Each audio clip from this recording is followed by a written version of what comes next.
اور حدیث پاک میں آتا ہے، فرمایا محمد عربی صلی اللہ علیہ وسلم نے کہ بدعاتی آدمی تعظیم کرنا گناہ ہے، بدعت کرنے والے آدمی کی تعظیم کرنا گناہ ہے، اس لیے کہ تم نے اس کی حمایت کی کہ جس نے سنتیں مٹا کر بدعات کو اجاگر کیا۔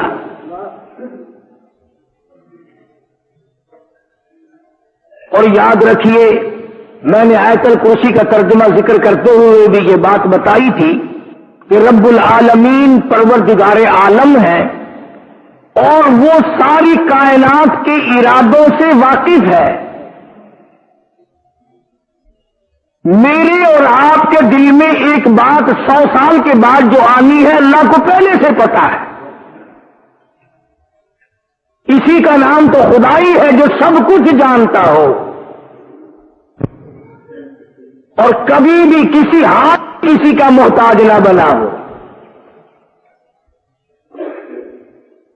رہا عوام کا یہ جواب کہ صاحب ہم نے اپنے ماں باپ کو یوں کرتے دیکھا، ہمارے وڈیرے یوں کرتے آتے تھے، تو قرآن کریم اللہ پاک تم سب کو نصیب فرمائے، تمہارے بچوں کو اللہ قرآن مجید کی دولت عطا فرمائے۔ ترجمہ پڑھا کرو، سرکار مدینہ صلی اللہ تعالی علیہ وسلم کے سامنے سب لوگوں نے یہی بات کہی، وَإِذَا قِيلَ لَهُمْ تَعَالَوْا إِلَى مَا أَنزَلَ اللَّهُ وَإِلَى الرَّسُولِ، جب بھی ان کو کہا جاتا ہے آؤ اللہ پاک کے پیغام کی طرف جو آسمان سے اترا ہے، جو مدنی کریم صلی اللہ علیہ وسلم نے تمہیں دین دیا ہے، وہ کہتے ہیں قالوا حسبنا ما وجدنا علیہ آباءنا، ہم تو اس دین پہ قائم رہیں گے جو ہمارے باپ دادا کا دین ہو۔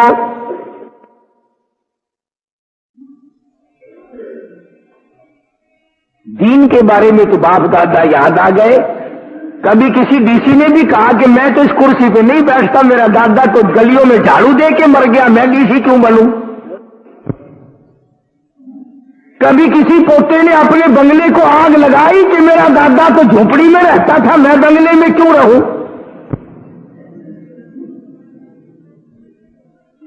دین کے بارے میں باپ دادا یاد آ گئے جان بچانے کے لیے۔ اور یہی لوگ تھے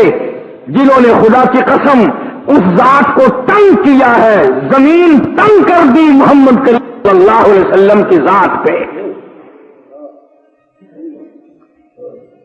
چاروں طرف سے اعتراضات ٹوٹے ہیں، چاروں طرف سے مار پڑی ہے۔ میرا ایمان ہے، میرا یقین ہے کہ تم آج بھی جا کر گنبد خضرا کی جالیاں پکڑ کے پوچھو کالی کملی والے تیری جان کو کیا بنی تھی؟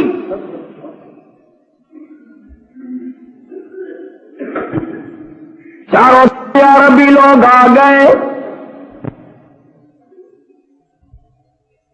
دین کے بارے میں پوچھتے ہیں، بڑے بڑے رئیس آئے، سردار آئے، چودھری آئے، خاندان قبیلوں کے نمبردار آئے،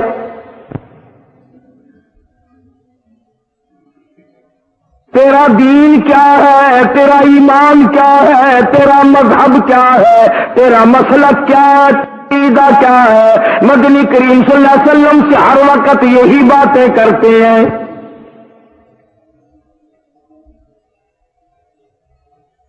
اللہ پاک جل شانہ نے فرما دیا، او میرے محبوب صلی اللہ علیہ وسلم، جب چاروں طرف سے یہ لوگ بھیڑ کر کے آئے، رش کر کے آئے، آپ کو تنگ کرتے ہوئے آئے اور دین کے بارے میں پوچھے تو فرمایا قل، او میرے زبان تیری ہوگی، بولوں گا میں خدا۔ قل کہو، ان پیارے پیارے لبوں کو حرکت دو، ان پیارے پیارے دندان مبارک کو حرکت دو، اس چہرے انور کو سامنے لاؤ۔ قل کہو، فرماؤ یا ایھا الناس، اے لوگو، اے انسانوں، اے امیرو، اے غریبو، اے جوانو، اے بوڑھو، اے مردو، اے عورتو، یا ایھا الناس، او عربیو، او اجمیو، او کالے رنگ والوں، گورے رنگ والوں، تختوں پہ بیٹھنے والوں، گلیوں میں پی کے ٹکڑے مار کھانے والوں، یا ایھا الناس، او انسانوں، او آدمیوں، ان کنتم فی شک من دینہ، تم شک کرتے ہو میرے دین کے بارے میں، تمہیں تردد ہے میرے یقین کے بارے میں، تمہیں میرے مذہب کے بارے میں شک ہے، تم میرے عقیدے کے بارے میں شک کرتے ہو، تم میرے نظریات معلوم کرنا چاہتے ہو، پھر تم سارا مکہ ایک طرف ہے، تم چودھری سارے ایک طرف ہو، طاقت ایک طرف ہے، دولت ایک طرف ہے، میں وہ غریب ہوں کہ ماں کے پیٹ سے یتیم پیدا ہوا،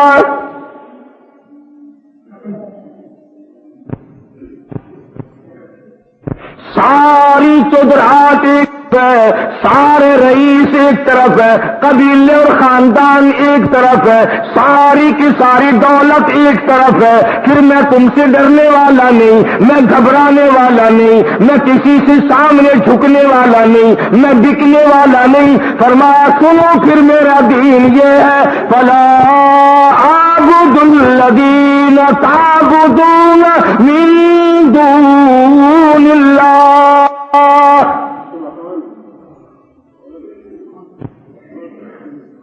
دو ٹوک فرمایا کالی کملی والے صلی اللہ تعالی علیہ وسلم نے، جانتے تھے کہ جب میں یہ اعلان کروں گا تو پتھروں کی بارش ہوگی، پھولوں کی نہیں، مار پڑے گی،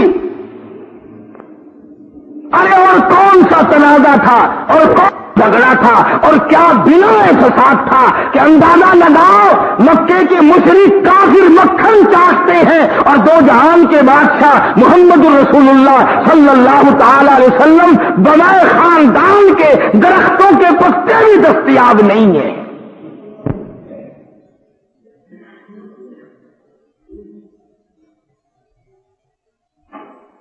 سیدہ خدیجہ رضی اللہ تعالی عنہا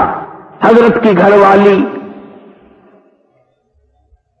ایک دن کا فاقہ گزرا، 2 دن کا فاقہ کاٹا، 8 دن ہو گئے، مکے کی تاجرہ، مکے کی رئیسہ، بڑی دولت مند مائی آج کالے کملی والے کے گھر میں ہو کر ساری دولت اللہ کے نام پہ لٹا دی، 8 دن ہو گئے پتے بھی نہیں ملتے۔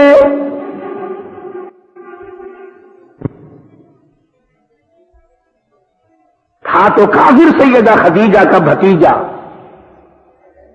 جب سنا کہ میری پھوپھی کا برا حال ہے بھوک کی وجہ سے، کچھ کھانا لے کے چلا،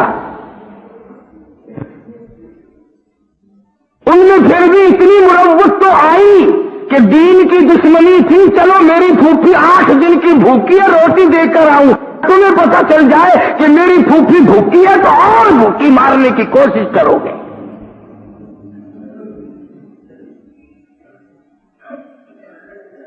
جب کھانا لے کے چلنے لگا، ابو جہل نے دیکھ لیا، ہر روز چکر لگایا کرتا تھا شعب ابی طالب کے درمیان اور مکے کے درمیان، جس درے میں سرکار دو عالم صلی اللہ علیہ وسلم قید ہے، صحابہ قید ہے، صحابیات قید ہیں، اہل بیت قید ہیں، حضرت خود قید میں ہے، وہاں رہتے ہیں، اور درمیان میں ابو جہل سارا دن چکر لگاتا ہے۔ خبردار اگر کھانے کی چیز کسی نے ان کے ہاتھ مول بھی بیچی،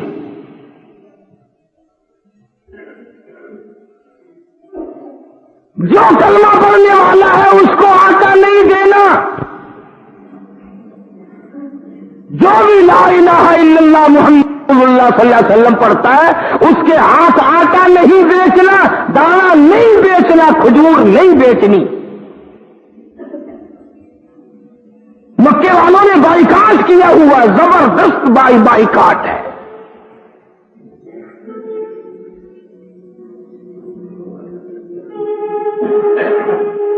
دوستو ہم تو ایک عورت کے کہنے پر پھسل جاتے ہیں نا، ذرا منہ بنا دیتی ہے، ہاں تم پکے عقیدے والے بنے بیٹھے ہو، بچے کا تو یہ حال بنا ہوا ہے، میں کیا کروں، میری فلاں منت رہ گئی، میری فلانی نظر رہ گئی، میرا فلانا کام بیچ میں رہ گیا، تم عقیدہ لیے پھرتے ہو، میرا ستیہ ہو جائے گا۔ یہ جو بات میں آپ کو سنا رہا ہوں، آپ یقین کریں، کتابوں کا مطالعہ کریں، علماء سے پوچھیں، یہ مشقت، یہ تکلیف 2.5 برس تک اٹھائی ہے، 2.5 سال گزر گئے صحابہ کو، اور خود مدنی کریم صلی اللہ علیہ وسلم کو دکھ اٹھاتے، پیٹ کی مار دی، پانی نہیں ملتا، ہاں آج سب کو شکایت ہے، کھانا ہضم نہیں ہوتا، صحابہ کرام 8 دن کے وقت وہ اندازہ لگا، فاطمہ الزہرا کا، سیدہ رقیہ، سیدہ ام کلثوم، سیدہ زینب، خود ان کی والدہ ماجدہ سیدہ خدیجہ رضی اللہ تعالی عنہ، جس نے خدا کی زمین پہ آسمان کے نیچے عورتوں میں جس نے سب سے پہلے کالی کملی والے کا کلمہ پڑھا، آج 8 دن ہو گئے اسے چبانے کے لیے پتے بھی نہیں ملتے۔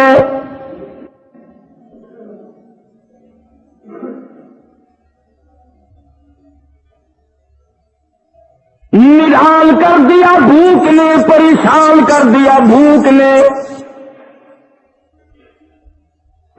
علماء کرام نے لکھا تمام صحابہ کرام کا برا حال ہو گیا، اور عقیدے کی اتنی پختہ عورتیں تھیں، اتنا مضبوط ایمان تھا، کئی عورتوں کے بچے شیر خواہ دودھ پینے والے، کھانا پینا ماں کا بند ہو گیا، دودھ کھیر کدھر سے آتا، اتنی زبان باہر نکلی ہوئی، لٹکی ہوئی، اپنی اماں کی گود میں تڑپ تڑپ کے جان دے دی، تڑپ تڑپ کے پیاس کی وجہ سے مر گئے، بھوک کی وجہ سے مر گئے۔ خدا کی قسم، نگاہ نبوت نے ان مائیوں کو اتنا رنگ دیا تھا، سامنے بچہ مر رہا ہے، کی طرف چہرہ اٹھاتی ہے اور عرض کرتی ہے، الہی ایک نہیں 100 بچے مر جائیں پر پروردگار کلمہ مجھ سے الگ نہ کرنا۔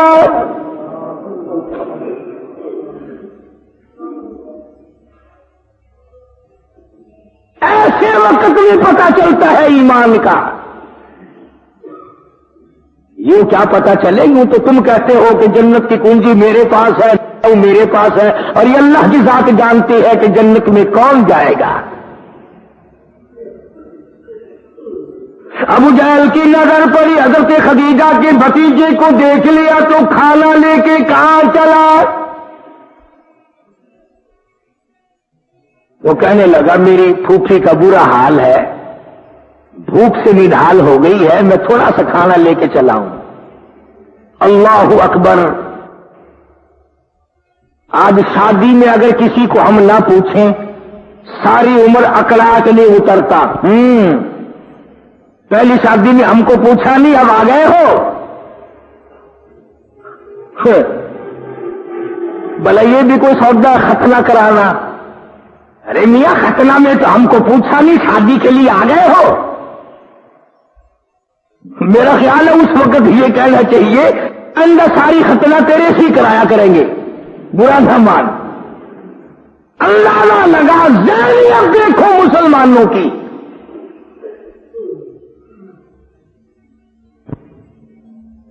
ذرا سا آدمی کو اطاعت ملا چاہیے، کرتا ہی چلا جاتا ہے۔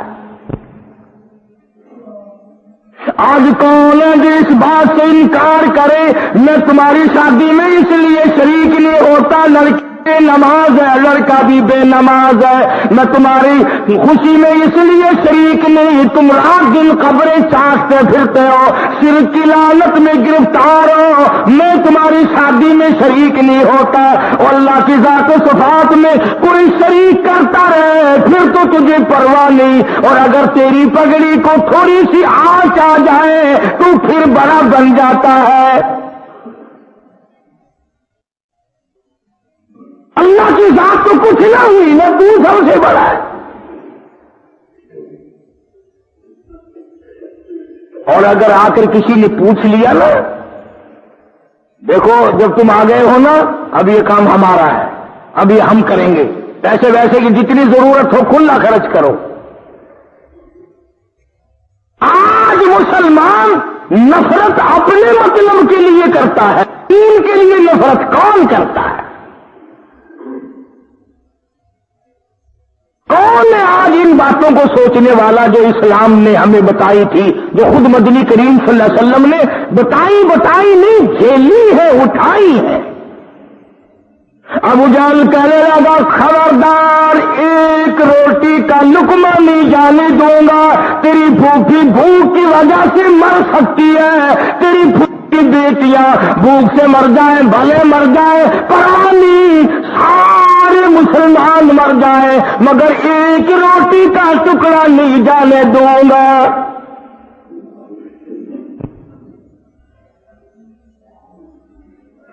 چنانچہ اس پہ تکرار بڑھا۔ وہ بھی آخر چودھری کا بیٹا تھا نا، قریش خاندان کا جوان تھا، سیدہ خدیجہ سب کہہ دو رضی اللہ تعالیٰ کا بھتیجا ہے۔ وہ کہنے لگا تو روک کے دکھا، میں لے کے جا رہا ہوں، روک کے دکھا۔ اب یہ بڑے بڑے جو ہوا کرتے ہیں نا، چودھری ہوں، لمبردار ہوں، بڑے بڑے جتنے دار ہیں نا، تحصیلدار ہوں، اللہ ان داروں سے بچائے، ان کے پاس ایک طریقہ ہوتا ہے، پہلے تو یہ اگلا کرتے، اور جب اگلا کرتا دکھا تو نیچے کو منہ قرار چل دیے۔ ان کا یہ طریقہ ہوتا ہے، پہلے تو اکڑا ہوا کہ نہیں جانے دوں گا، نہیں جانے دوں گا، تم لے جا ہی نہیں سکتے۔ سیدہ خدیجہ کے بھتیجے نے ایک ہڈی اٹھائی اور کہنے لگا چودھری لڑائی لڑا، بڑے کو چلتا جا رہا، میں بھیج رہا ہوں لڑکے تیری خبر، میں انتظام کر رہا ہوں تیرا، جا رہا جاؤں گا جا کے۔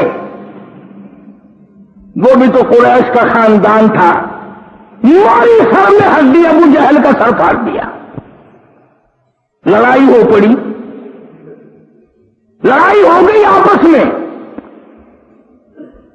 آخرکار یہ نوبت آئی کہ بھی تم یہ کوئی بات ہے کہ بھوکے کو ٹکڑا ہی نہ دو۔ عزیز اوقات کی بنا پر یہ لے کے چلا ہے، اس کو بھی تو پتا ہے کہ وہ مسلمان ہے، یہ خود کافر ہے، مگر یہ تعلقات کی بنا پر امداد کرنے چلا، روٹی دینے چلا، تو کیوں روکتا ہے؟ 2.5 برس کے بعد اس موقع پہ آ کر کے بائیکاٹ ٹوٹا، اور خدا گواہ ہے کتنے ہی بچے شہید ہو گئے، ماؤں کی گود میں تڑپ تڑپ کے مر گئے۔ ایک عورت ایسی نہیں جس نے یہ ہو کہ ہائے اگر میں حضور کا دامن نہ پکڑتی، میں کلمہ نہ پڑھتی، اللہ کی توحید کا اقرار نہ کرتی تو میرا بچہ نہ مرتا۔ کسی نے نہیں کہا۔